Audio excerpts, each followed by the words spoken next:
Hello and welcome to Nintendo Pals, your bi-weekly dive into all things Nintendo with a couple of friends. Tonight, we are going to be talking about the upcoming Switch 2, getting pre-orders, the nightmare of pre-orders, the exciting info that we got on Mario Kart World, and what's the future of Zelda? We're talking all of that and more.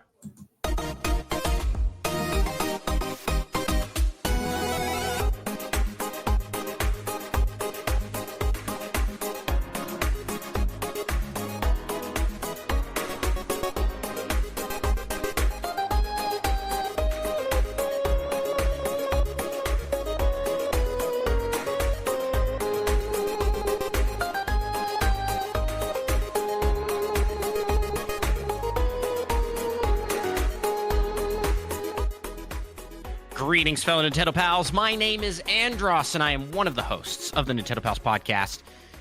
And this show is all about pals. And I'm joined by my pal, my best pal. It's Micah. Yep. And Micah, I gotta ask, how the heck are ya? I'm doing pretty good. I just tried to adjust my glasses. I don't have glasses on. Well, I'm glad you're doing pretty good. I could have gotten away with it too if I thought about it. You didn't say anything, This is an audio show. I'm just I don't know why. Scratching next to my eyes on both sides. Well, while you're scratching both of your eyes on both sides, make sure you hop down into the reviews for Nintendo Pals podcast on your podcast listening app of choice. If you leave us a 5-star review, you help us take over the world of Nintendo podcasts. We can become the top-rated Nintendo podcast, one of the longest-running Nintendo podcasts. We can say that because we've been going for what?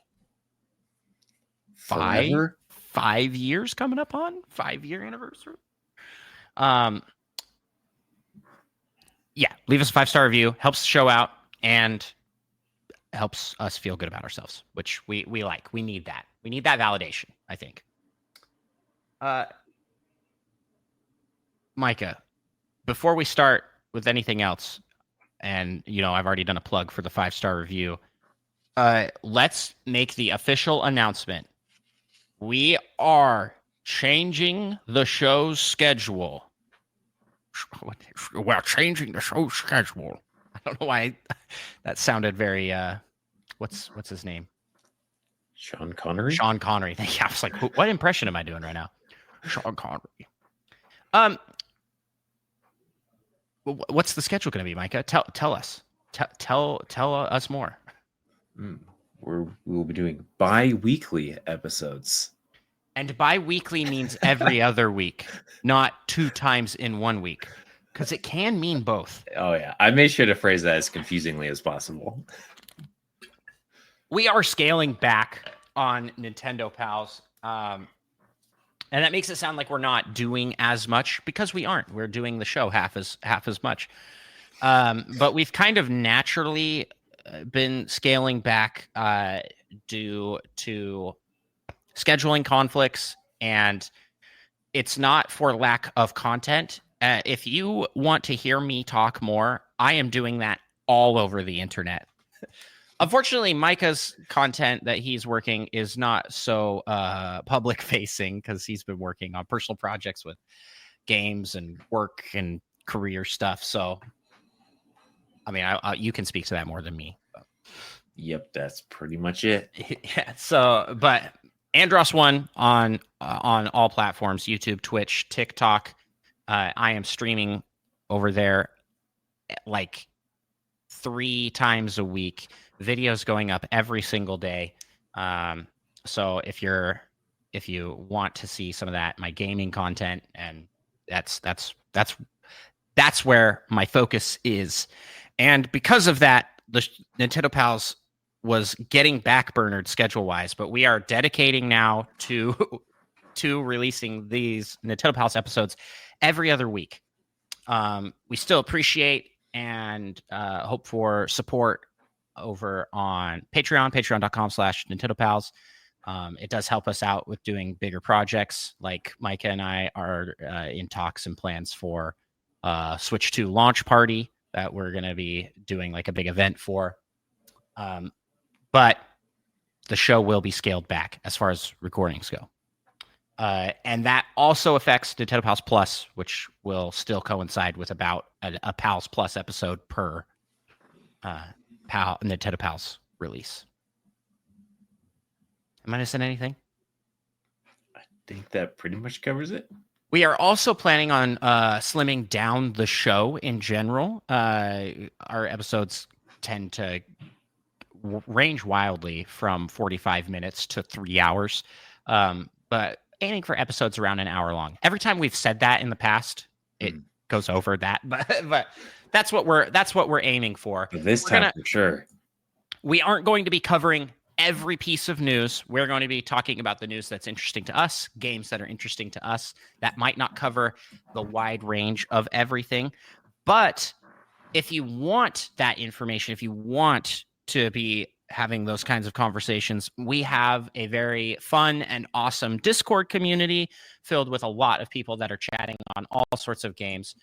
And basically everything news-wise is being talked about over there constantly. So we're kind of moving more to this show being Andros and Micah focused in Nintendo. But yeah. I feel like I explained this very confusingly, but the TLDR, Nintendo Pals will be releasing every other week. And we are going to be covering news that interests us and games that we are playing. We will still have Pal Topic. We will still be taking viewer recommended and suggested segments, questions. So join up our Discord. Links in the description of every episode. You can join up our Discord. Join the conversation there. With that being said, Micah, what have you been playing lately? Well, I have been playing quite a bit of Hollow Knight. Some would say an unhealthy amount of Hollow Knight. Okay. I mean, that is a game that seems like it would be right up your alley, right? Metroidvania, very Metroid coded. Yeah, and I tried it before, but I can't remember. I got stuck, and then I got distracted and came back a few weeks later, and then I was just totally lost what I needed to be doing. Yeah, that's the kind of game that you can't really like stop and come back to after long periods of time. Yeah. How are you liking it? It's pretty good. What's hooked you this time that didn't hook you the first time? Well, I didn't get lost, and I kept playing it. So that certainly helped. That does help. I think that you should go. This is a good point to make in gaming in general. Is like sometimes a game doesn't catch you right away, but if you give it a break and then maybe come back to it, it can. Sometimes you're just not in the right headspace. Well, it's just not the right time. Much like the taste buds on a tongue, your gaming interests and preferences change over time. Sometimes they don't, and that's okay too. I think a good example for me is like Baldur's Gate 3.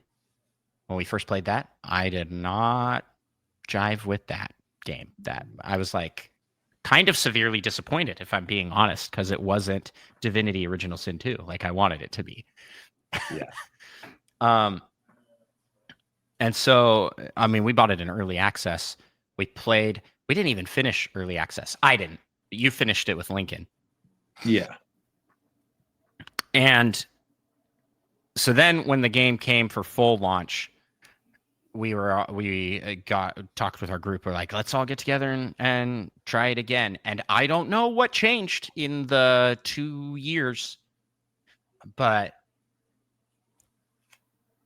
the game jived with me, and it is now like one of my favorite games of all time. Like it's like one of the best games ever made.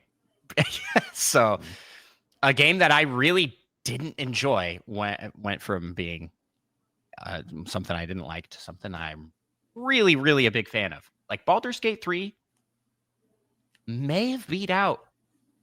It was tied. It was tied, I said, for game of the year with Tears of the Kingdom. No. Yeah. You're going to say I Baldur's almost Gate said 3 it is was better better. than Tears of the Kingdom?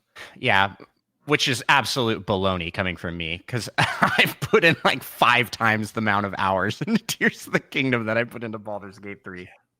Which is what some would say an unhealthy amount of time. Well, hey, I'm going to do it again because we're getting 4K, 120 frames, or whatever it ends Not up both at once, but yes. We're getting fancy.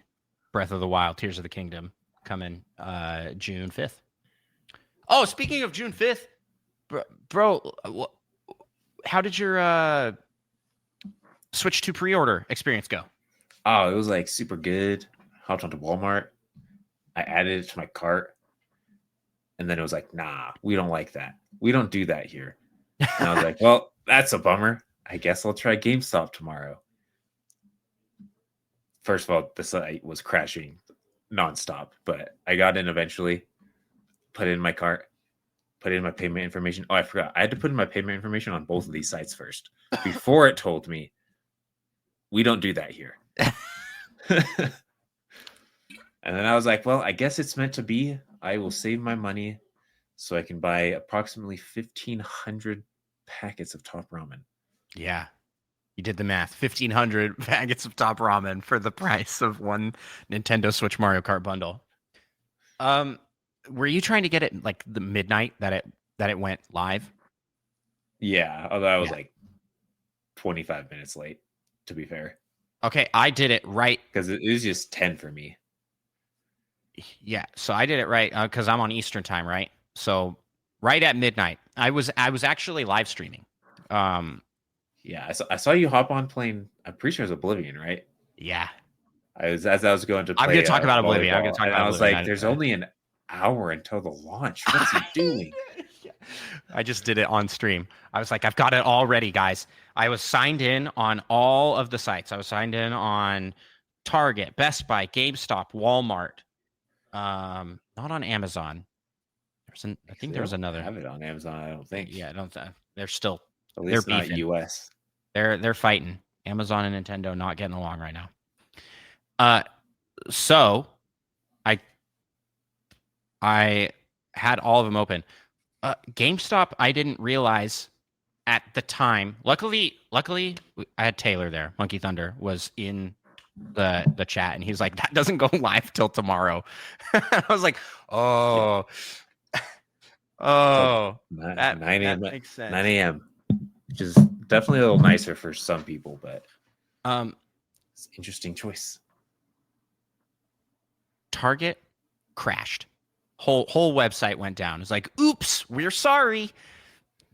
Best Buy, like, never went live. I refreshed over and over again, never saw the pre-order option pop up. It just said coming soon. And then when eventually it did come up with something and I was able to click, and then it was like, you are in line. And then it just spun. And I was like, oh yeah, I was in that for like 30 minutes, and I think I eventually just closed it. I ended up just closing it out. But I did secure. So Walmart wasn't showing. Walmart showed like, oh, there's been an error, crash, not working. Yeah, I was able to add it to my cart 3 times. Yeah. Okay, but then I got it in my cart for Target. Oh. However, it said there was no option for in-store pickup. I had to do it for shipping, and the shipping said between June 6th and June like 15th. And I was like, not so bad. Yes, it is. This is Nintendo Pals. I need to have that thing day one. All right? I'm the Nintendo guy. If I don't have the Switch 2 day one, I'm a fake fan. Exactly. Oh gosh, dropped my water bottle. I'm just riled up, man. That lid rolled so far. Anywho, I had it in my cart for Target, but I'm like, I was like, scrap it. I'm not getting the Target one because I don't want to. I was afraid of the shipping. Yep. So I went back to streaming Oblivion, and 15, 20 minutes later, our good friend Roger, aka Talking Fish, aka the writer of our theme song, the Nintendo House theme song, cool guy. He came in, was like, "Did you get Switch 2 pre-order?" And I said, "No, the only one I was able to get into my cart was Target, and it didn't ship in time." And he said, "Walmart's up right now." And he's like, "Try refreshing." So I went into Walmart. Boom. Boom, bop, bing, bop, boom, bop, bam. I got me a pre-order of the bundle from Walmart. Nice. So, and that's set to ship. And it was like, you will receive this day of. So I was like, okay, sweet. Yeah, I think they have like a guarantee or something, don't they? Supposedly when you're pre-ordering. Yep. Although a lot of them say it will be later than that. So when they estimate the delivery. It was not my first choice. I think Walmart is probably like my last choice out of all the things because I wanted to be able to pick up in store. And so I determined that the next day I would go and get a pre-order through my local GameStop. Unfortunately, my local GameStop opens up at 11. And so I was like, okay. Not 9? Nope. Wow. Does yours open up at 9? I don't know. Seems like they should. I think that most of them don't open up at 9. I think most of them open up later in the day. Weird. Well, post stock market crash, they're not doing so hot, I think. So I had to work. So I was like, I asked my wife, can you go and do the pre-order there local? And we want a pre-order too, because we wanted to have one for me and one for the kids, or like everyone else. Two to share among the family, but one mostly for me. And so I was like, yeah, if you could go do that. And she was like, heck yeah, I can do that. So she went with the kids at 10:15, 10:30, went up, and there was a line. There was a line at the store that was already wrapped halfway around. She counted 14 adults in the line. Apparently, the guy at the front had been waiting there overnight. Bold. Yeah. And potentially unnecessary, sounds like.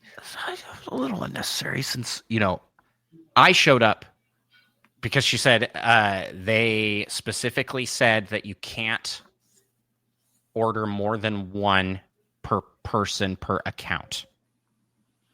And so I was like, okay, I will hop away from work. I was like, I'm just going to drive down. It was about 15 minutes from where I work. I was like, I'll drive there, and then it'll be like drive there, get the pre-order, the drive back. It's like a half hour away from work. Okay. I get there right before 11. I'm like, oh, I'm here just in time. 11 o'clock rolls around. Nothing's happening. And I overhear someone say, oh, we've got 15 minutes left to their kids. They have kids in line as well. I was wrong. My local GameStop does not open up at 11. It opens up at noon.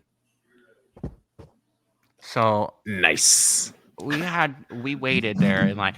Luckily, my work is very, very understanding and kind and flexible with things like this. So I was able to just flex my time around and not miss anything.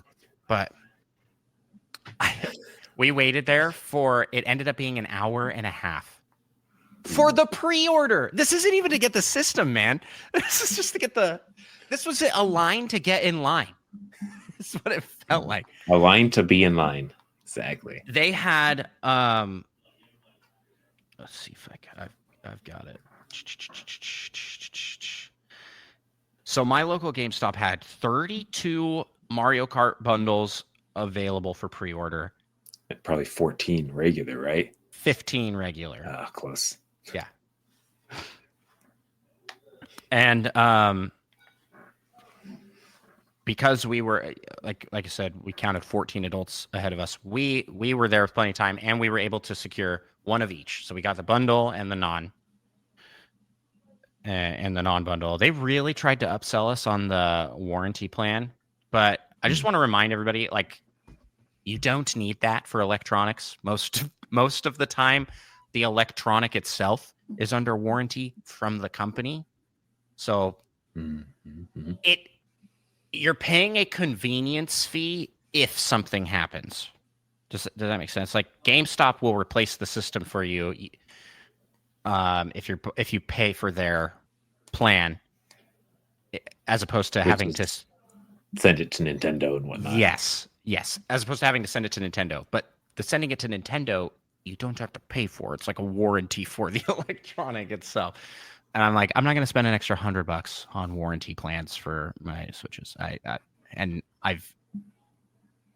What could go wrong? Joy-Con drift. But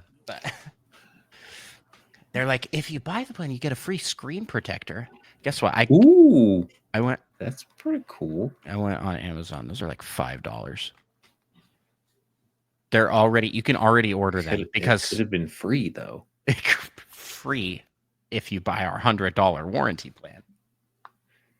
Anyways, the guy really tried to upsell me on it. I'm like, no, I'm good. Nope. That's I don't like that about GameStops. They're always trying to upsell you on stuff. It's like, come on, guys. I know.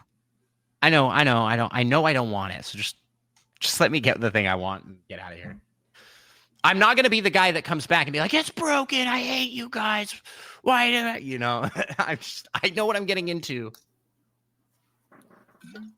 So I secured 3 pre-orders.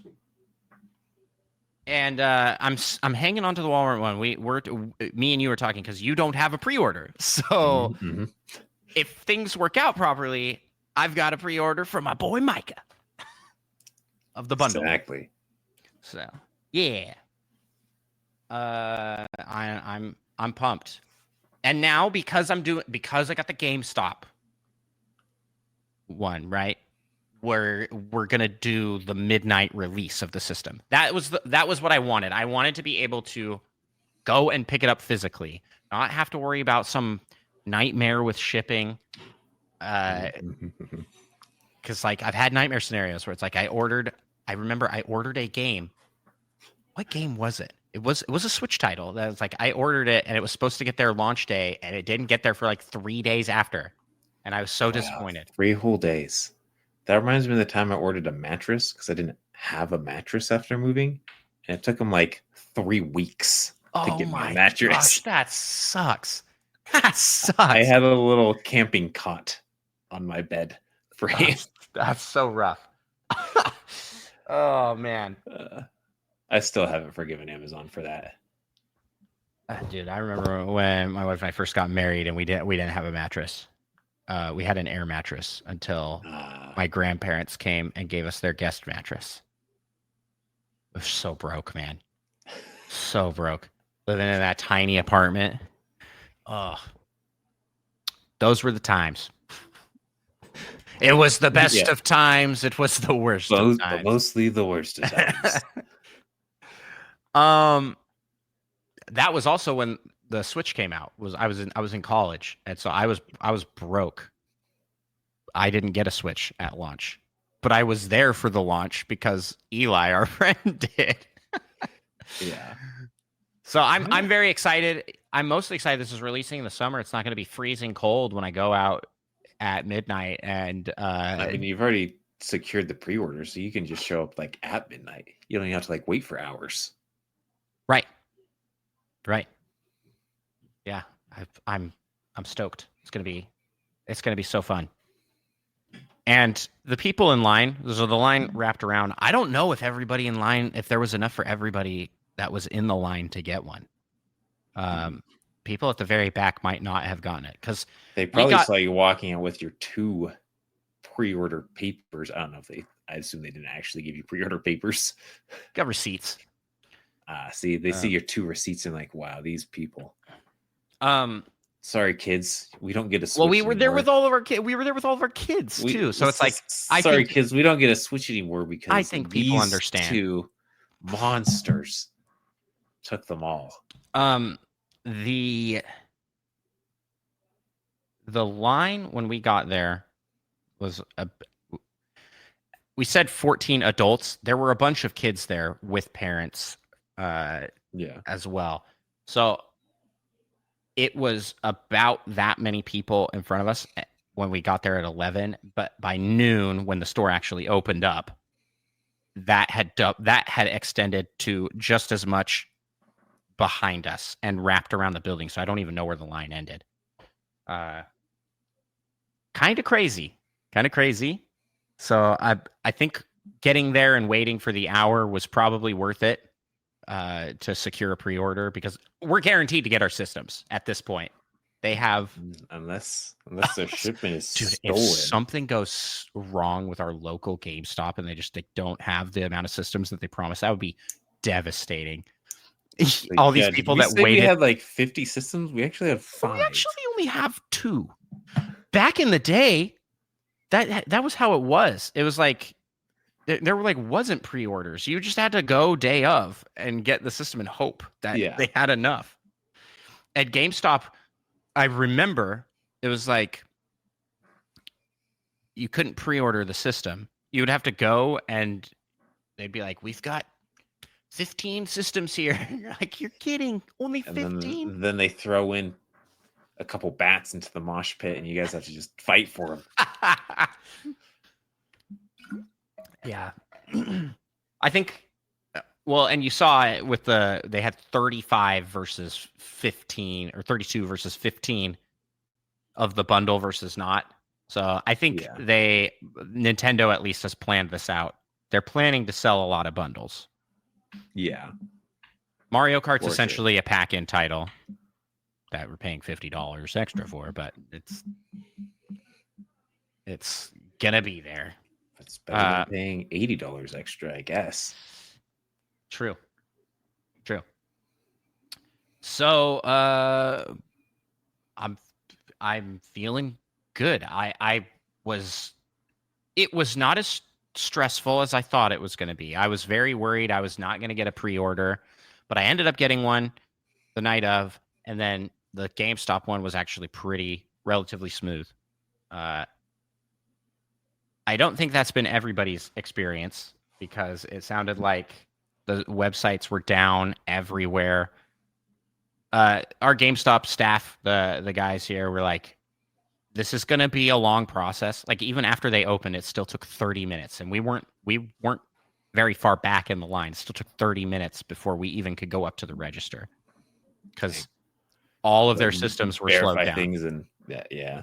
Well, you got to think every GameStop in the world at that point that was opening up at that point was all experiencing high traffic and down. It's wild. But well, did you see the news talking about how the My Nintendo store sold out of pre-orders like instantly in Japan? Oh yeah, there were like 2.2 million or something in Japan. And they were like, yeah, we didn't have enough. We don't have that many. Like, what do you mean? And so they issued a second statement that was like, we're so excited for all of the pre-orders. If we won't be able to fulfill these right away. And the 15% of people that actually get them launch day. Yeah, they were like, we won't be able to fulfill all of them. So if you're wanting to secure a launch one, check out all of our partners. And that was like, then it like directs you to all the third-party retailers or whatever. Oh my gosh. How did the My Nintendo store run out?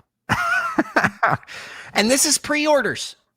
This isn't that like if they're out of pre-orders, does that mean are they saving stock for like the actual launch day that you could get? I don't know. I mean, maybe. Well, the My Nintendo store is like a digital store.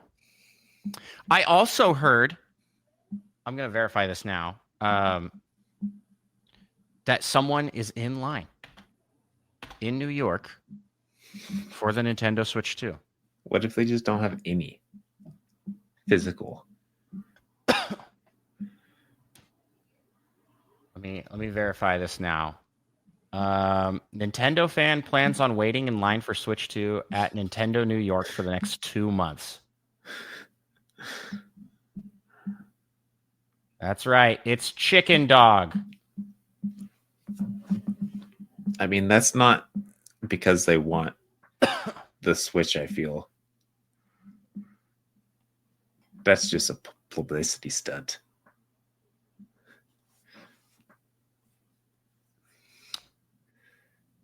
Yep. I mean, he's been... Wait a second. So he posted yesterday, day 20, posed out in front of the Nintendo store. He's been there for 3 weeks already. But why? Do you think he actually has a pre-order set up? Well, yeah, why Just in not case? just pre-order? That'd have been a really funny end. He's like, I actually got this pre-ordered from Walmart. I'm gonna leave now. I don't need to be here for 2 more months. Shout out to 5 Hour Energy sending me a care package. Dude, Why do you need 5 hour energy to wait in a line? I would try to be sleeping as much as possible. I was like, what is he doing? Does he have a chair and he's just sleeping in the chair? I mean, he's got a camping chair.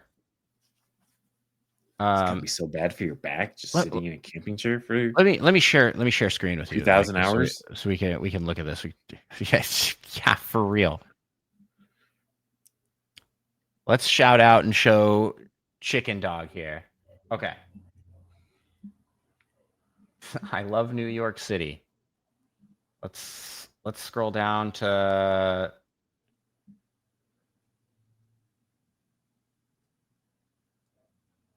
where does this start? Day 9. I'm so far back. It's April 13th. Day 6.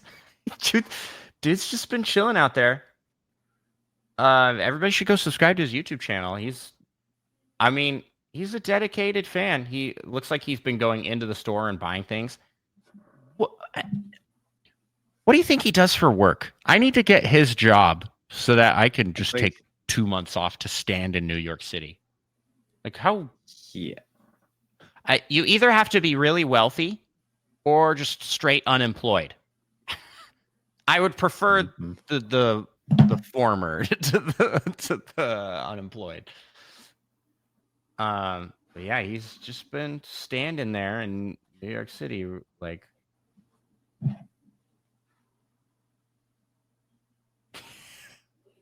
I can't believe it. There you go. They had the Epic Universe event in New York City, which looks like it's just a photo op. So he is on day 21, day 22 now. That's certainly some dedication. More dedication than I have. For sure. Yeah. I mean, if I had the time and financial means to do this would be kind of a fun publicity stunt to do. Me and you. What if me and you just horrible. We just set up like a campsite out there and we're just going to live here for 2 months. Just lived there? That sounds horrible.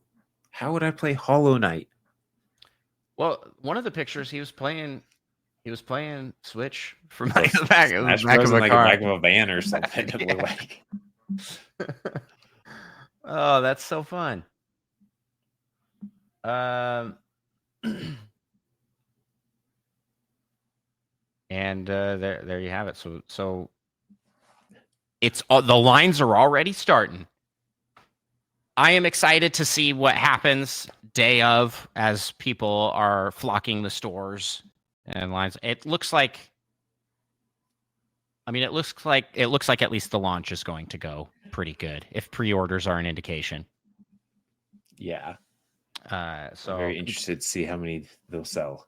people who were upset that the price was really high, myself included, I'm a little sad. I sure. am upset that the price was high.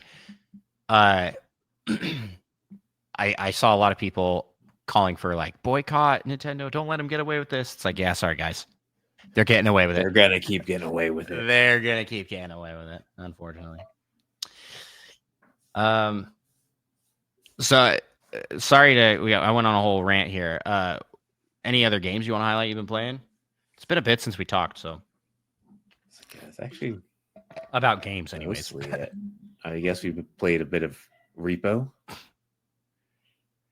Yeah, fun game. Not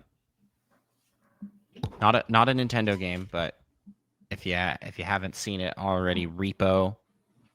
It's very Lethal Company coded. Like, go to planet, or it's not planets. Go to buildings, collect things to sell. It's fun. I like it. Mm-hmm. I think that the character design of that game is like so peak. It's so great. It's so good. Yeah. The Muppets talking to each other with their mouths like opening. So great. Well, speaking of not Nintendo PC games, I gotta talk to you about what I've been playing last couple days, bro. And that is Elder Scrolls 4 Oblivion Remastered. Micah, when I tell you that this is just what I need right now for me, do you believe me? I mean, I definitely, since I know that you're in a Nintendo phase and have been apparently for like years, just up your alley. so full of crap, man. I have 3 Switch 2 pre-orders. How am I in a Nintendo phase? What do you mean? So the question is, did you get the deluxe version? I did not. No, I wasn't gonna pay $10 for horse armor. Okay, I'm not. Doesn't it actually come with DLC? Is there DLC? I don't know. I thought it was just like cosmetic stuff. Okay, let's see. Upgrade, blah blah blah. New quests for unique digital armors, weapons, and horse armor sets. Digital art book and soundtrack. Wow. That doesn't explain much. Just that there are some new quests. There's some new quests for armor. For the horse armor. Whoa, and weapons. And dragon armors? But I was just going to say, if you buy the base game and then you buy the deluxe upgrade, you save a penny. So, a little pro tip for you. Whoa, hot diggity dog. And we here at Nintendo Pals are all about saving pennies. Yeah, that's like 1/30th of a top ramen bag. You could save those pennies up. You buy enough Oblivion copies, you could have enough savings to buy a ramen packet. This game. So, do you know much about Oblivion? I've never played it before. Not really, no. I've never played Oblivion before. I did play Skyrim. Actually, I've played a lot of Skyrim. I have a couple hundred hours in Skyrim across different platforms. Because, they've re-released it like 20 times. But I played Skyrim back when it first was a thing, like on the Xbox 360. I remember playing that at your house on Lincoln's Xbox 360, playing Skyrim. Yep. The load times, man. Oh yeah. It's like you sit there like in a load screen for like 5 minutes to go into a house.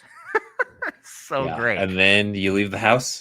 I got to do it again. You realize you forgot something inside the house. Yeah, it's like it's not worth it at that point. I'm just leaving.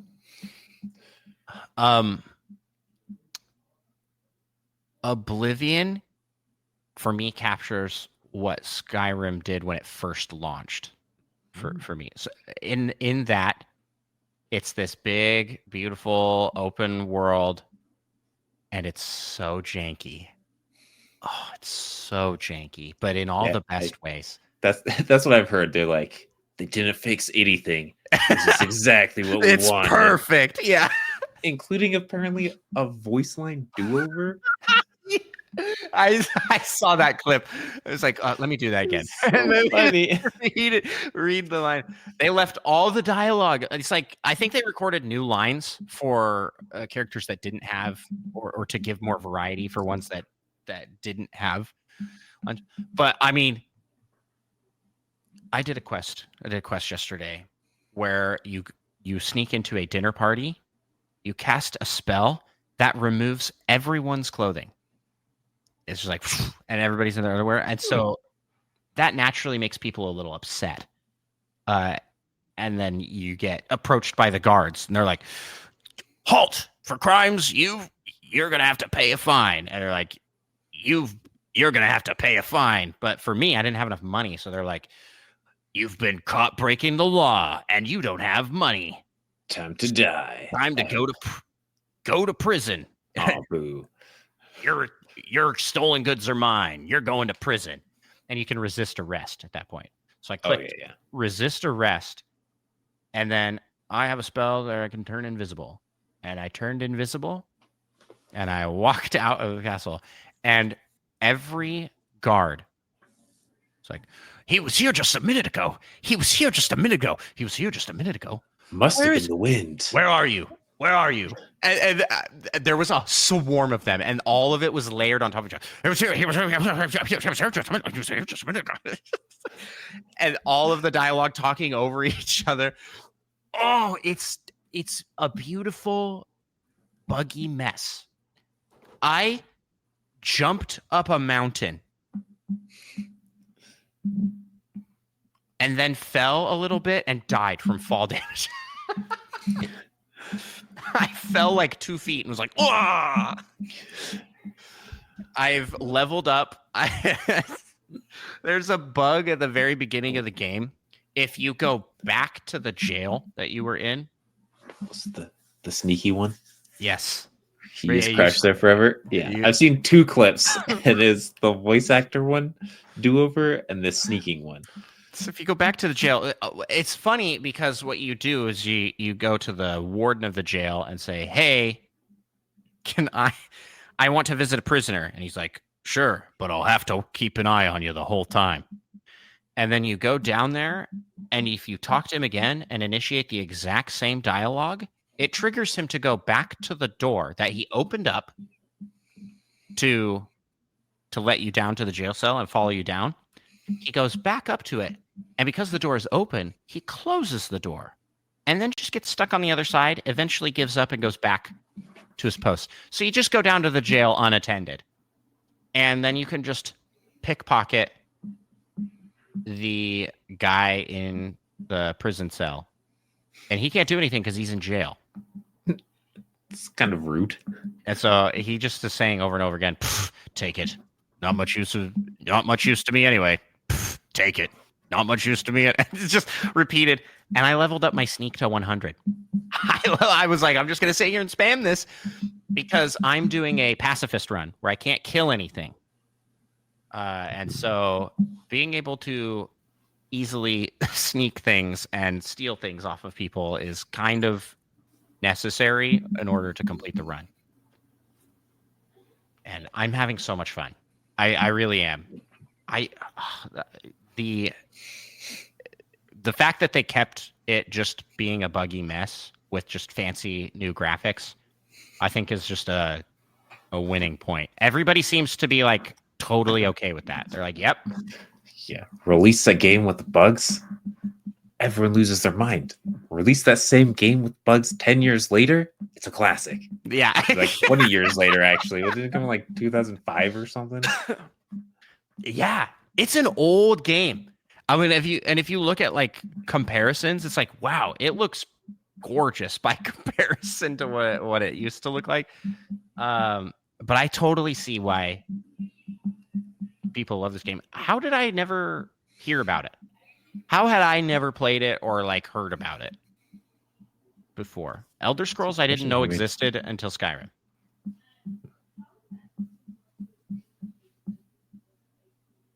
Who's that tapping? Guess you were. Is that you? Is that you? Is your day? Yeah. I was like, Something with my chair, but I don't know what exactly was causing it. dunk, dunk, dunk, dunk, dunk, dunk, dunk, dunk, dunk, dunk. Yeah, I'm hearing like lots of tapping. Is that your chair? Yes, my chair arm Rubbing up against your bumping desk. against the desk. Yeah. Which is hitting your microphone. I see. Yeah. So I highly recommend it. And it's only $50. Not too bad for a new game. I mean, but it just straight up is, because it turns out the way that they did this was Bethesda. It's not developed by Bethesda, but it is using Bethesda's scripting engine with Unreal Engine 5's graphics. And so they just the company that they worked with just basically took all of that code and just plopped it right into Unreal Engine 5. So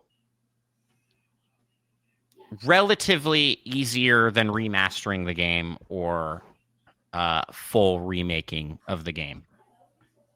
And because this was so successful, I think they're going to try and do a similar thing with Fallout 3.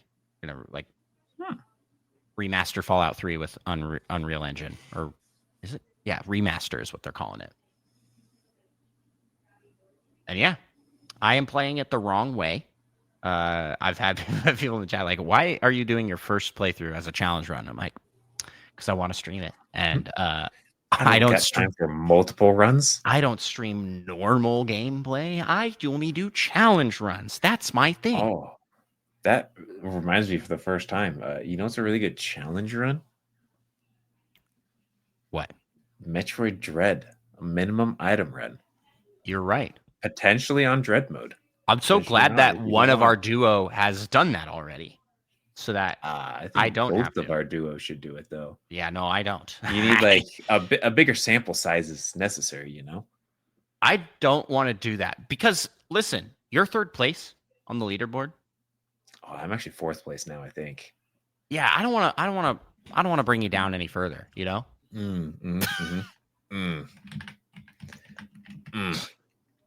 And you know, if I did it, I would definitely get higher than fourth place. Obviously. I don't. That seems questionable. Very, very questionable. Oh, someone finally did an unrestricted glitch run. Oh, but not on Dread mode, actually. For some reason, there are no runs on... Oh, no, I am in third place. There are 4 people. Wow, I'm incredible. Midna wants to say hi. It's just really funny to look at my in-game time, which is at least 35% more than the other 3 runs, because they're actually speedrunners and know what they're doing.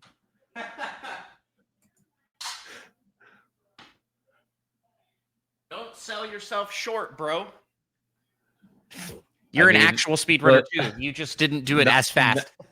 Not accounting, like, if none of us had died at all, I would be 45 minutes slower than them. And they had an hour and 45 in game, and I had 2.5 hours.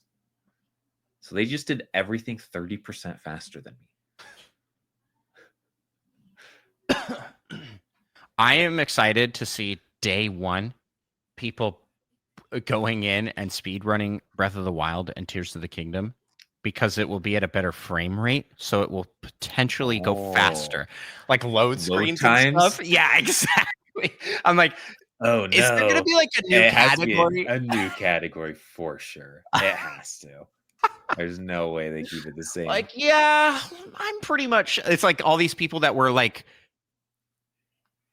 5 minutes off. They like shave off 5 minutes with just loading screens. Yeah, they're like, yeah, I got the world record. Don't mean to brag. That's gonna be funny. That's true. Yeah, I didn't even think about that. That'll have to be a new category. There's no way. Putting out the rallying cry now for those out there listening. We are talking. I popped into a Carpool Gaming live stream, and they were like, We need to all get together and have a podcast, Mario Kart 8 gosh. Deluxe competition, like a tournament, so that we can do like a farewell Mario Kart 8, because it's like once the Switch 2 comes out, Never again. never again. Mario Kart 8 I mean, Deluxe is they dead. do have like 100 courses though. So putting the call out there now, join our Discord so that you can join Team Nintendo Pals, and we can win the tournament.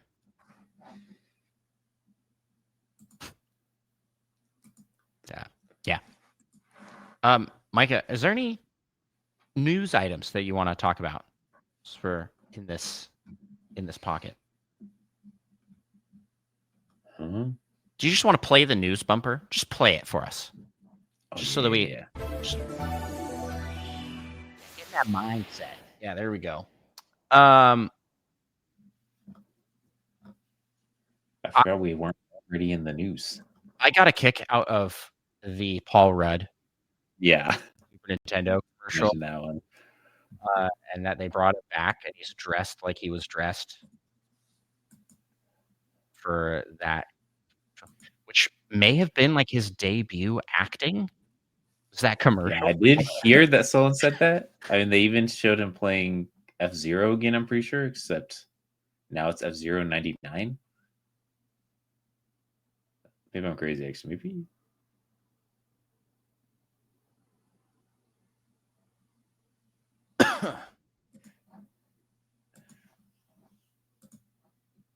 Yeah, I don't know, but it's cool. Top comments on the commercial say Nintendo did the impossible. They made Paul Rudd look old. I'm like, that's nothing so makes someone look old than dressing like a teenager. Yeah, he really looks out of place. Yeah, it's like, oh man, he has started to age. Yes, for sure. Oh, Micah, are you gonna pick up the GameCube controller, the NSO GameCube controller? Probably not, but it is cool. I don't know. It's like I could buy a controller, or I could just buy another game. And so true. It is hard. Yeah. Like, but you know that this NSO GameCube controller, like, because it's like an exclusive Nintendo Switch Online, remember, controller. You know that it's going to be good for the next like 40 years. As long as they're making Smash Bros, that controller is going to still be relevant. So you got GameCube NSO, which I'm pretty sure I actually made a prediction about. I forgot about it. I honestly forgot about it until just now that we are getting that, and that's awesome. Yeah. Although they have like 4 games announced or something. It's like, I wonder how slowly those will be coming. It's gonna come very slowly. Yeah. It really shouldn't though, because it is an emulator. That's what it is. They have their own emulator, so they just need. It's like you just dump the code in or something. They have, yeah. It's like you need the ROMs to fire up in the emulator. Okay, Nintendo is like archiving all that stuff. They have all the ROMs. They have them directly. It's like, what? It shouldn't be hard. You're like, yeah, but we're trying to pirate it off the internet before we put it up. It's like, it's not like that's what they're doing. They just have it directly. They lost their ROMs and they have to go to questionable websites to download them and then make sure there aren't any bugs or viruses, I should say. Yeah. So yeah, that's really all there is to talk about with the news. Nothing too exciting. Between this episode and last, there was the Mario Kart 8 Direct, which I watched, and I don't really have anything that interesting to report out of it. Mario Kart 8 Direct? I'm sorry, Mario Kart World Direct. Oh my gosh. Oh, okay. Mario Kart World Direct. What did I miss? Any highlights from that you can remember? You can grind on rails. That's pretty cool. I mean, we saw that already. It's like a lot of just like explaining what we saw in the trailers. Yeah. Plus some like new character announcements, which were cool. So many random characters. You're gonna play as a Pianta? Wildly random characters. I got it at least a little bit. Yeah, I was like, that's your people right there. I'm so excited to play as Goomba and Cow and it's like Bonefish. It's like Bonefish one that you could play as. And that is just what its name is Cow. It's like, okay, all right. It's not even a special cow. It's just a generic cow. Dude, what it's going to be next? Next Mario Kart's going to be like, you can play as a blade of grass. A bush. The wind. It's like, what else is there to do? You've done all the characters. And they're like seemingly refusing to do any more like cross characters. They're like, absolutely not. I don't think Link's not in it. Bro got demoted. How sure are we? I mean, they have cow. Surely they have the Splatoon characters and Animal Crossing characters and Link. Why can't they add Kirby? Well, that's because Kirby Air Ride's coming out. And Kirby Air Riders, right? yes. And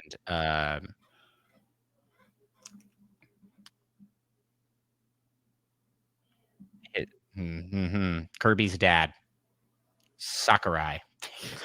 I was like, what do you mean Kirby's dad? My brain really struggled to think of the name of Sakurai.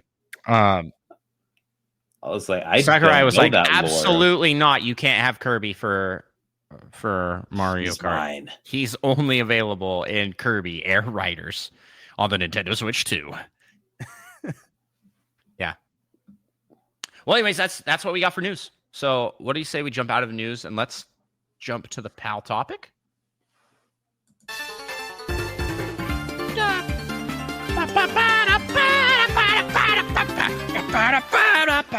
Today's PAL topic. It's time for Zelda, because all is fine and hunky-dory in Nintendo Switch 2 land, but we know nothing about Zelda, except for, I guess, I shouldn't have. I spoke too soon, because my brain caught up with me and I remembered Age of Imprisonment. Yes, that's it. Nailed it. Age of Imprisonment is coming. What's next for Zelda after Tears of the Kingdom, besides the spin-off Age of Imprisonment? What's happening next? We've had discussions like this before, but let's do a focused PAL topic talking about what do we think the future of Zelda is now that we've had what we've had. I think the future of Zelda is we won't know for 4 years. We're not going to know for 4 years? I mean, Tears of the Kingdom came out 2 years ago. Not even. Yeah. Do you think that they aren't like developing another Zelda like in conjunction, like they weren't developing one? Because like do you think they were developing Tears of the Kingdom and the next Zelda at the same time? Yes, because Tears of the Kingdom was originally like a DLC that spun out to be a full-fledged game. Fair enough. And it's built on the same engine, map. Like, there was a lot of reused assets.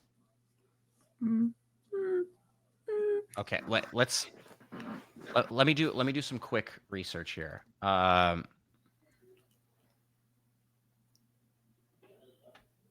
All Zelda games. I'm typing in here release dates between all Zelda games.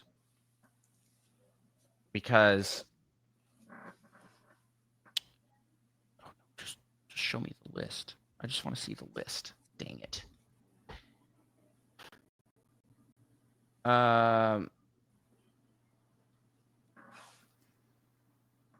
This website is asking me for too much information. I just want to see the release dates. Okay. So the only other time in history this has happened for The Legend of Zelda is Ocarina of Time and Majora's Mask, where it's like same engine, a lot of reused assets. Boom, bada boom, bada bing. That was in Ye olden days of easy game development. Easy-ish. So, Short.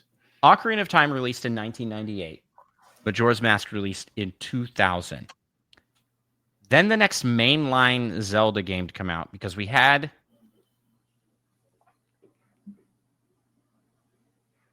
Oracle of Seasons and Oracle of Ages in 01. Four Swords in 02. Wind Waker launched in 2003.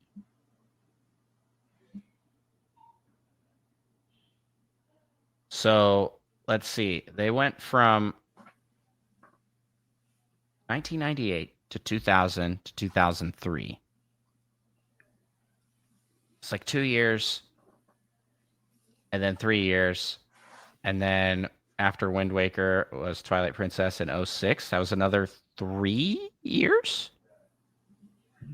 And then from Twilight Princess Skyward Sword was 2011. This is when games. This is when. Mm-hmm. How did we go from 2006 to 2011? That's so long. And it only gets longer from there. 5 years.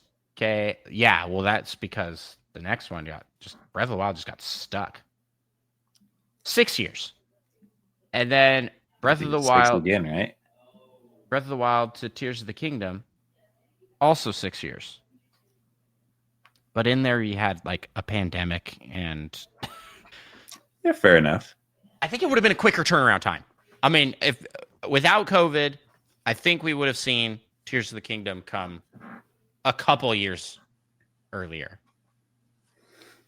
I'd say maybe like 2021 timeframe. Maybe. So if they're keeping up with the cycle, you're right. If they're keeping up with this long lead development time, then 6 years from when that released we wouldn't be seeing the next mainline Zelda till 2029. Which, to be fair, we would hear about it before that. That seems wild to me. 2029? 4 years after the Switch 2 launches? That's too long. I feel like they have to have been working on another on the next one on the side. They have to. Who knows? So, I mean, they did announce a few games coming out in 2026. So it makes it seem like at the very earliest, it'd have to be coming out in 2027. Or like late 2026. But Zelda's don't count on Zelda being early. Yeah. So with that being said, like we have like rough time frame. That doesn't really affect what's next for the game. Like what will they do to build on or move to the next thing from Tears of the Kingdom, Breath of the Wild? Breath of the Wild, Tears of the Kingdom are wildly different than Skyward Sword, the previous game. Which it's like, are we? I personally think that we're gonna be sticking with open world. I think it's gonna be another open world game. It was too successful. I feel like there's some comment made by someone that was like, "Why would you want to go back?" Well, and someone asked, like, "Well, are we going to get some more traditional Zelda games?" And there's the developers are just like, "Oh, but why? Give me Wind Waker 2." Yeah, I don't really know what you do next. I'm trying to think like what. Like, how do you one up yourself? Yeah. I guess I was like a bigger map because I was thinking, I'm thinking of like I don't even want a bigger map. That's what I say. I was like, I'm thinking of examples. And like the one that comes to mind is Elder Scrolls because now I'm playing the Oblivion remastered, and then going from that to Skyrim was a significant graphics increase. Those they released on the same system, by the way. Oblivion, the original, released on it was an early Xbox 360 game, and Skyrim was a late Xbox 360 game. Hopefully I'm not just making that up. Oblivion original platform. And that sounds about right. Yeah. GameCube came out like early 2000. So the Xbox 360 must have come out similar time. So I'm thinking, like, what were the significant changes between Oblivion and Skyrim based off of what I've seen? Because I wasn't there. I didn't play these. I didn't play Oblivion. But it seems like it really just like one-upped itself by just being bigger, having more quests, more dialogue options, a bigger, broader world. So, like, I guess, like, that's what you do next. It just goes even bigger. I mean, if Breath of the Wild and Tears of the Kingdom are as big as they are on Switch, they could make a real big map for Switch too. Yeah, but like, that's not what necessary. What would that do? Yeah, I was like, I'm trying to think, like, what else they could do. Because it's like they came. What? Sailing. There's more water stuff, like pirates. They just go full pirate, like Wind Waker, but like it's like full like Legend of Zelda pirate adventure. They make Skull and Bones, but good. That would be pretty cool.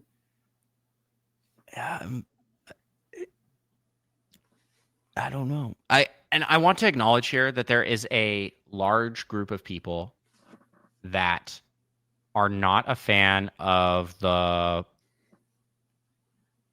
Zelda being locked in the open world direction. Like they want that traditional. They prefer the traditional.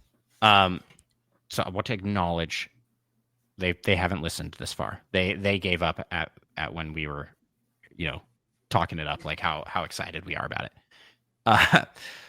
But I agree that traditional Zelda should still exist. And I think that taking it in the path of like Mario, where it's like they continue to make side-scrolling platforming Mario and 3D Mario games, they should do similar traditional Zelda games with open world Zelda games. And maybe the traditional ones are more side gamey, if that makes sense. Things like Echoes of Wisdom, but Echoes of Wisdom's kind of open world, but it is more traditional. Echoes of Wisdom, Link's Awakening remake. Yeah, they could do some remakes, I think I can't wrap my brain around what you do post open world other than like some sort of gimmick. They essentially just skipped Oblivion, went straight to Skyrim. Yeah. They skipped like the beginning smaller open world, and they just went with, we're going to make massive open world. Real big. Yeah, so what do you do at the point? Like you can expand your map, but I don't necessarily think that's necessary, really. Yeah. What if it's No Man's Sky time? No Man's Sky, yeah. That's what you're gonna randomly generate an entire world. It's all infinite worlds. Yeah, or like their new game. It's like Last Campfire or Last Light. Oh, yeah, I remember hearing something about that, but then I kind of forgot about it. And that's similar in an infinite generated world, but it's just one planet. I don't know how exactly that'll work. So it could be something like that. But I feel like do they go higher graphical fidelity? It's like it looks really good. I really like the art style of Breath of the Wild and Tears of the Kingdom, where it's like kind of a marrying of Twilight Princess and Wind Waker. It's like cell shaded ish. But their heads aren't 80% of their body. Yeah. Yeah. So, yeah. I think so. The big games that have been releasing in the last, let's say, like 10 years, like RPG wise, have been much more story focused and character building focused. I'm thinking games like Baldur's Gate.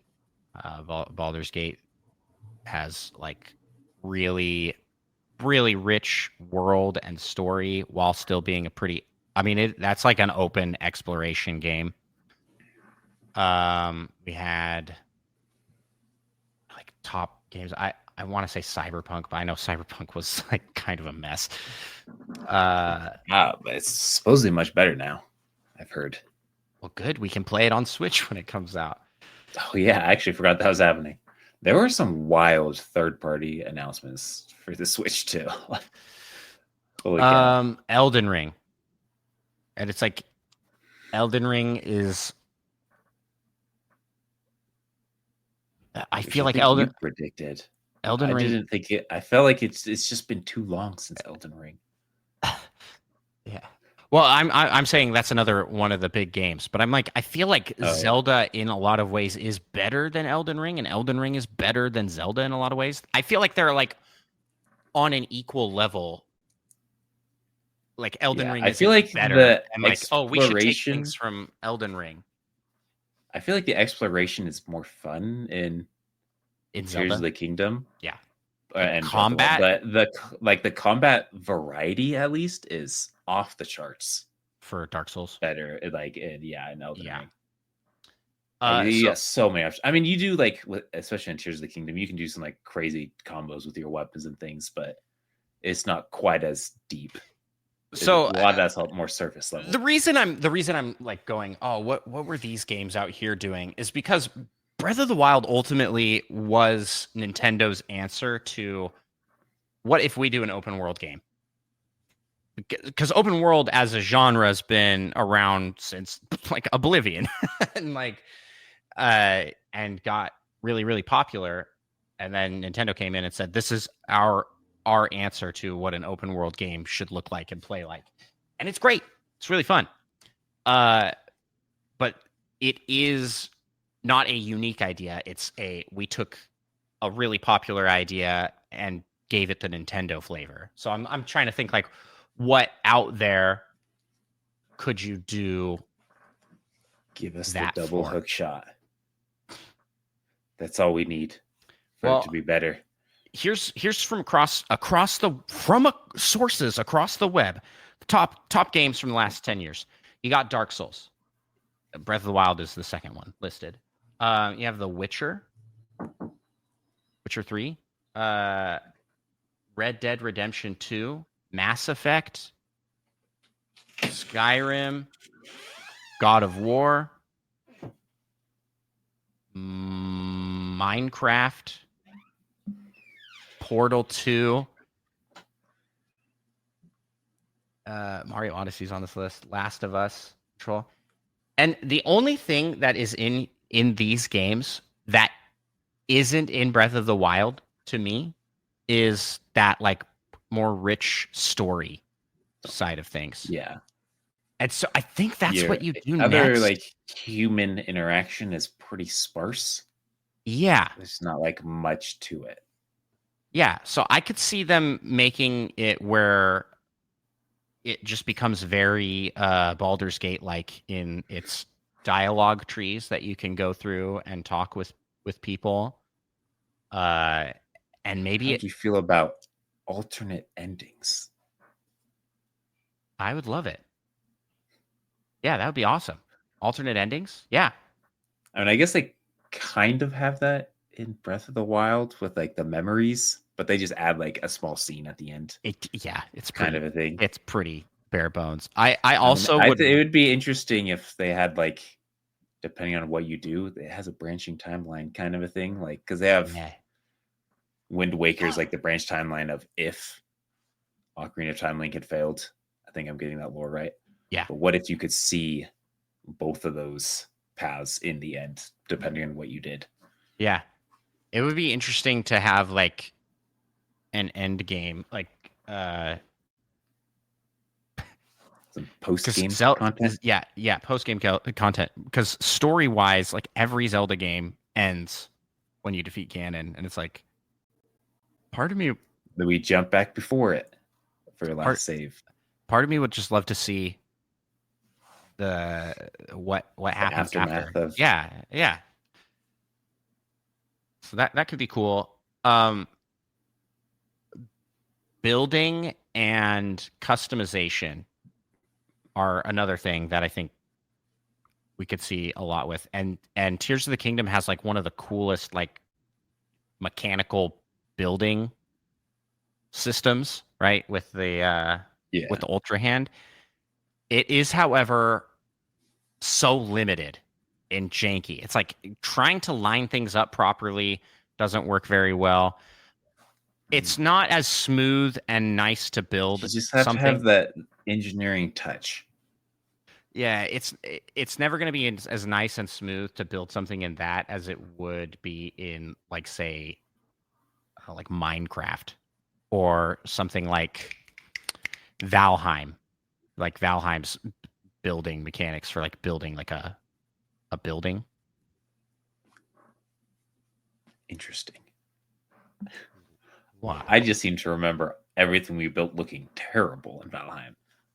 Yes, but it was extremely customizable. You weren't like locked into a rigid system of some of sorts. If that makes sense, you can't do that in Tears of the Kingdom. Tears of the Yeah, Kingdom's things building. can only connect to like one other thing at a time. Yeah, yeah. So I mean, if they took that system and just cranked that up to make, because I mean, it's a really fun system. It's really good. But crank it up to the point where it's like you could build something and leave it there and it's going to be there permanently could be really cool. Because like right now a build like dissipates from a certain distance and you need batteries to run certain things. So just make a game, just make Tears of the Kingdom, but all of that stuff persists and City builder. You're just destructible world and changeable stuff like what it looks like they may be doing with Donkey Kong. Like there could be some really cool stuff there. So I could see that system going, like them going that way, expanding with that. I feel like we're at the, I don't want to be, but I feel like we're at the end of this era of Zelda. Like they're not going to make a third game that's in the Breath of the Wild, Tears of the Kingdom world. Yeah, I feel like I'd heard some sort of comment where they said something about how they'd done all they wanted to or something. Yeah, I mean, that might have been more in relation to DLC compared to like doing a third game, but like that's where it kind of came. Time for but then they did the Imprisoning War thing, which is like a spinoff, I guess. But I mean, that's still more in this, so who knows? There could be a third. I think it's done. I would welcome a third game in this world, like a Majora's Mask thing. I feel like where you go to explore some new place. Yes. Yeah. Like maybe the old place is still there, maybe, but mostly a new place. And somehow Ganondorf's returned. Always. I'm kind of thinking whatever we get, it's time for a new map, time to build a new world. And the new world should still have Koroks. But just and maybe the ocean. I've decided. I just realized now that I don't just want ocean sailing. I want you to be able to dive into the ocean in like Yeah, and swim. an old timey suit and explore the ocean Oh, depths. yeah. I mean, you talked about it. You're like, oh, do they don't they the map doesn't need to be bigger. But the more we talk about it, the more I'm like, well, what if you've got like full-fledged continents? It's just straight up like Minecraft, where it's like, oh, there's an ocean here. Across this ocean, there's more land over here with a different kind of biome that I can go explore and look at. So, like, imagine a Zelda world like that, where it's just huge and seemingly like you Yeah, can't but hit you ends lose anywhere. you lose a little bit of magic with everything being procedurally generated, though. Right, which Minecraft is procedurally generated. But what if And they it, did I it? mean, it does a really good job, but it loses something when it's not Yeah, handcrafted. I think it needs to be a mix, right? Like it needs to like start procedurally generated and then handcrafted from there in order to make something this big. Maybe not. I don't know. I'm starting to think now. I need to look up uh, No Man's Sky new game. Light No Fire. I was close. It's like Last Fire. It had fire, fire. Yeah, you're practically there. So it's like a procedurally generated Earth, like fantasy Earth. Is it procedurally generated? It introduces procedurally generated multiplayer Earth and an open world designed to be as large as our own planet, which is huge. Like that's really really big.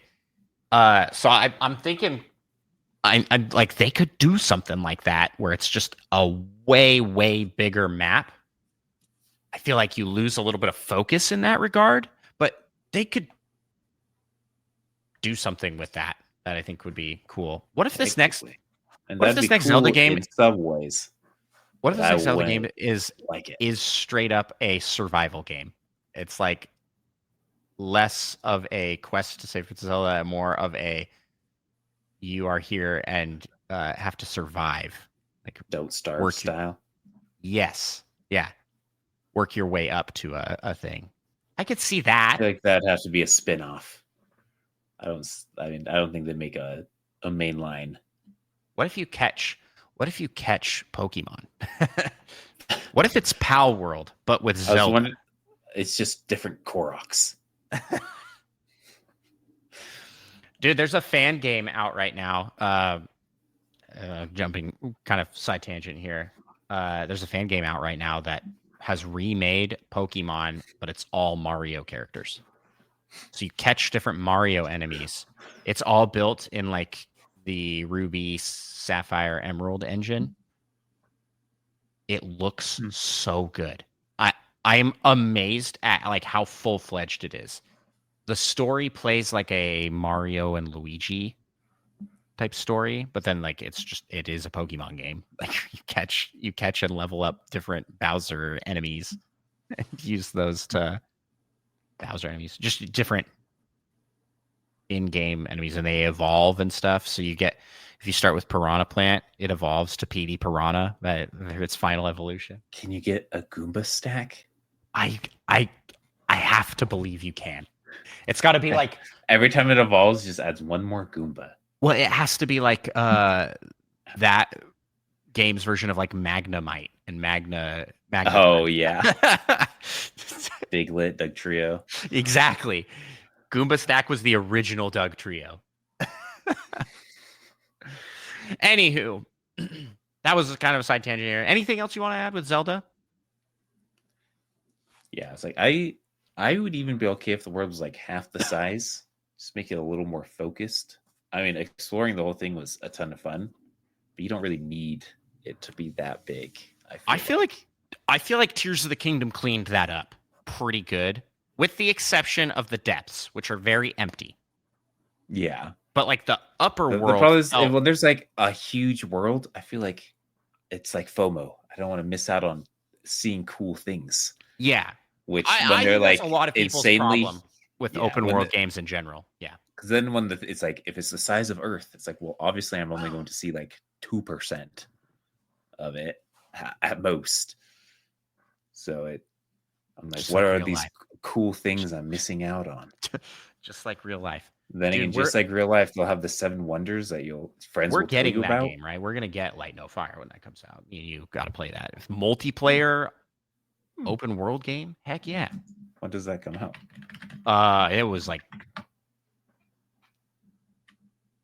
It was announced in 2023. I don't think it's coming out for a while. So never. Date to be announced.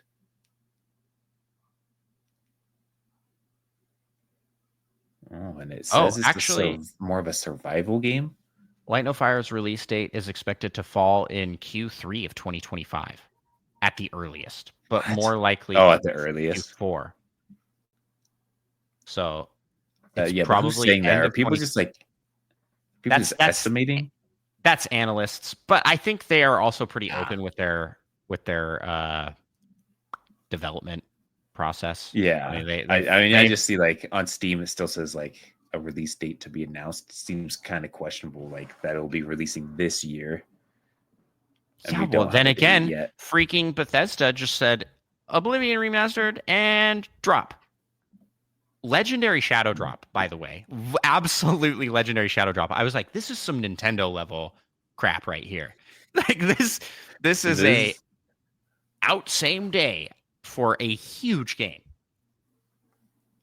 It was wild. I saw it go up on Twitch, and it was the most streamed thing on Twitch for like a solid 3 days.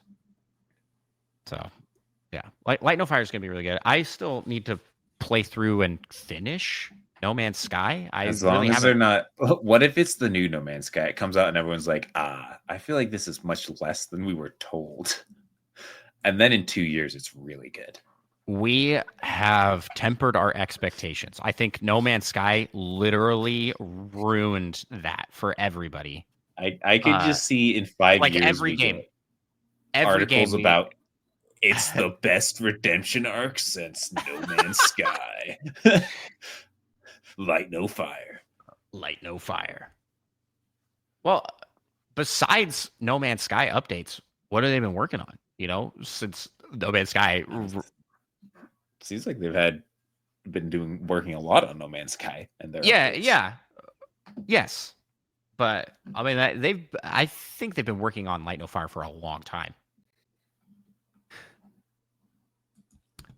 I don't know what they show on Steam seems pretty early. It's just a couple blocks interacting with each other. Well, Micah, I think we ought to call it here for the episode and for our discussion. My last point I'll make for Zelda, though, is that bring back the Triforce. Triforce has been absent for the last several games. Where is it? We know it's out there, granting those wishes. If they make a third game in this same Breath of the Wild, Tears of the Kingdom continuity, that could be a major plot point, is someone using the Triforce to bring Ganondorf back to life. Or bringing Ganondorf back to life so they can take his piece of the Triforce that he has. I'm feeling that wouldn't go great for them, though. Exactly. Doesn't seem like a smart thing to do. Yeah. Yep. It sounds like a good plot. It's like, I'm bringing back Ganondorf so that I can steal. And he's like kidnapped Zelda and lured Link in. Ha ha ha ha. And then he brings back Ganondorf, and Ganondorf just. And it's the Mask Maker from Majora's Mask. He just slaps the guy who instantly dies and he's like, now I'm the villain. Just like he does in every game. I mean, I don't know. I feel like they brought Ganondorf back. Even though Ganondorf's great as a villain. It's like, I don't know, it just wouldn't feel right. They just brought him back the next game, and they're like, 3 years later, Ganondorf's back again. Someone brought him back to life. I don't know. Yeah. It would undo a lot of the impact of the nuke that they set off from blowing him up as a dragon. When they blew up 35% of Hyrule. Everybody down there was like, "Oh wow, they did it!" They're just evaporated, just vaporized, evaporated. That would imply they were turned to liquid, superheated, and sent into the sky. Traumatizing visual. It's just a mist. Oh man, floating away. Yeah, we should probably stop that. Well, line of thought. Speaking of a mist flowing away, let's end this episode here of Nintendo Pals. Reminder that this is now going to be a bi-weekly show up until at least the launch of the Switch 2. Maybe we'll increase the frequency post-launch. We'll have more to talk about. But in the meantime, if you want to find us, Micah, where can people find us on the internet? Like Patreon, YouTube, Twitch, Nintendo Pals, Spotify, on all platforms. Maybe, I think we don't really do much on Twitch with Nintendo Pals, I guess, but on occasion. Yeah. And if you want to follow me, Andros1, and my gaming challenge content, that is Andros1 on all platforms: YouTube, Twitch, TikTok, Instagram.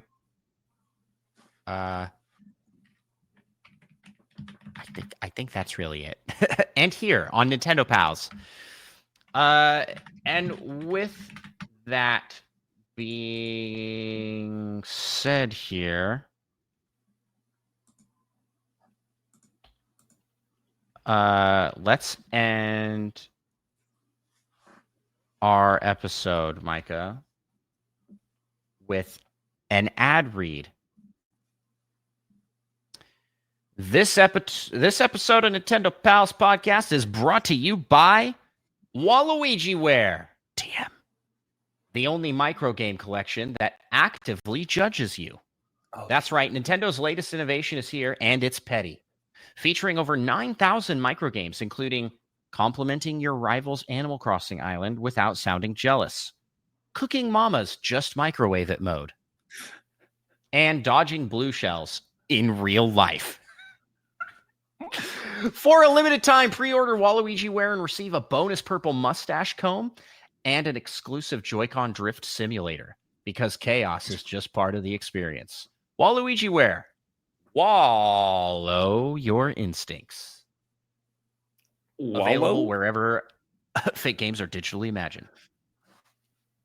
I thought you said DM instead of TM at first. No, TM. And it's just like trademark. Just DM Waluigi. DM him. He'll DM you too. WaluigiWare. I do like. I thought this was like a clothing ad at first. No. That does make sense. Where? No. This is like WarioWare. This is a Waluigi game, and of course he makes a WarioWare game, but that's judging you constantly. But it does. That makes sense. 1,000 mini games. Very impressive. Yeah. I like cooking Mama's Just Microwave It mode. Sounds really fun. And then the third mini game of dodging blue shells in real life. How does that work? I don't like. He's gonna show up to your house and shoot you. It's just. Anywho, it just sends a code to one of their nukes. I mean, blue shells that they launch at your location. We don't question the ad reads. We just read them. Thank you for the support for the show monetarily from WaluigiWare. Use code Nintendo Pals at checkout for a bonus purple mustache comb and exclusive Joy-Con drift simulator. And for 10% price increase. Use code Nintendo Pals to get a. Yeah, go on to. Actually, you can use this code is actually valid at any online retailer. If you use code Nintendo Pals, you get an error message that says not available. So, yep. Yeah, if you want Easter that, egg for you, use that. Yeah, use our code. Anywho, let's end the show. Peace out.